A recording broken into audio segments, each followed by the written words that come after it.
awfully pretty, so you should come. Right, stay. Thank you. My name is Heather Lundy, and I'm a physical theater improviser. I've been improvising for about 17 years. I studied action theater technique for about 15 years with master improviser Ruth Sapora, who created the technique of action theater. You can do some sort of dishwashing type of thing because I don't speak your language. I don't even know what country you're from, so I'm thinking it's best that we find a place to get along inside of menial, mundane tasks. Improvised performance is very different from stage performance in that it's completely fed by the consciousness of the moment, by something larger than the actor, than the performer. Action theater is actually a trademarked name. There's a series of exercises that you can practice. It's a technique just like Stanislavski. We stood outside and we waited for like an hour.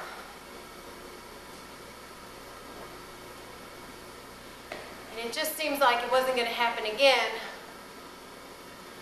There just wasn't any likelihood of it happening again because it was just such a one-time experience. But I invited everybody back out into the woods with me. I brought my mom and my dad and my uncle and my sister and my brother Bill, and we all stood outside and we waited for something to happen. And I told them exactly where to look.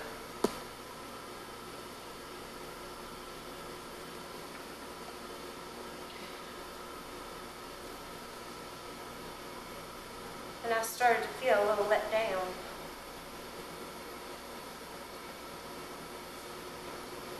I started to feel a little angry because I stood up there and I waited for them. They came the night before. They were there for 2.5 hours, and we had a real conversation.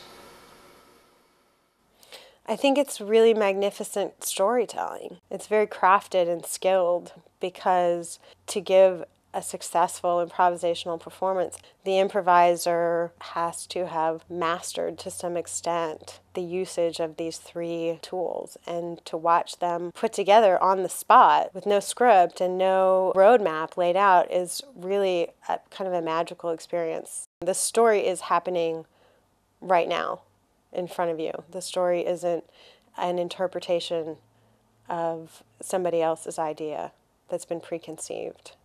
It's always new. Martha had a way of waiting.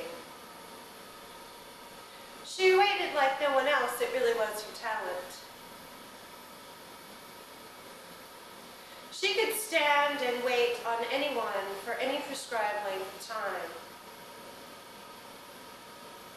She waited on tables.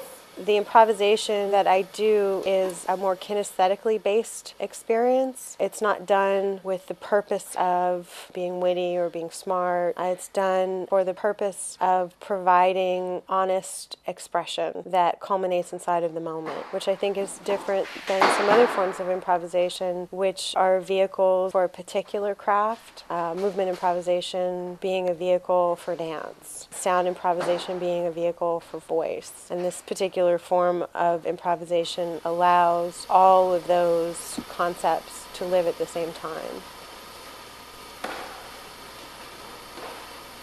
I see someone tall. I see someone possibly who works for the General Services Administration. There's some sort of contracting officer or contracting specialist in some sort of field of acquisitions, and I see that they like you. Yes, they do like you. And they're planning some sort of attack? No, it's not an attack. It's an invitation. No, it's not an invitation. It's more like a... It was thoughtful.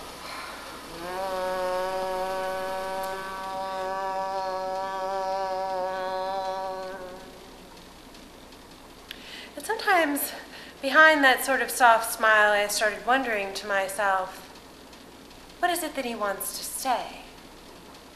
What is it that he really wants to say? Why are we having dinner in this particular place? Why is he wearing those pants? Does he notice that I've noticed that he's ironed them? Is this like a date?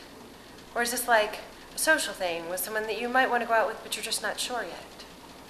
Or is this like, maybe he's interviewing me as a future position for his wife and I don't really even know that? Am I supposed to know that? Am I supposed to act like I know that? Or maybe I don't even act like I know that at all. Maybe I just pretend that that's something that never even crossed my mind. And I can't even imagine why you would ask me, except that we're out on this sort of cordial office mate kind of lunch thing. And I would notice how weird it is that he's that thoughtful. I mean, who really goes 20 whole minutes during lunch without saying anything? What does he want? Why did he iron his pants? If he's not interested in me in a mate, why did he iron the pants?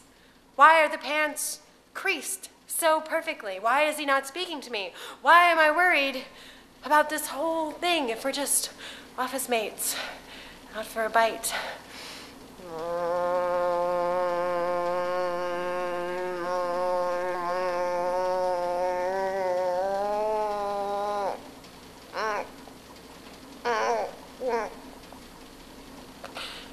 And then I started to sweat. And I started to think, well, maybe there's something wrong with me. Maybe there's something in my teeth. Maybe it's the way I'm dressed. Maybe I should have ironed. I didn't even think about it. So I excused myself and I took my phone and I went to the restroom and I called my best friend and I said, he's creased his pants, but he hasn't said a word.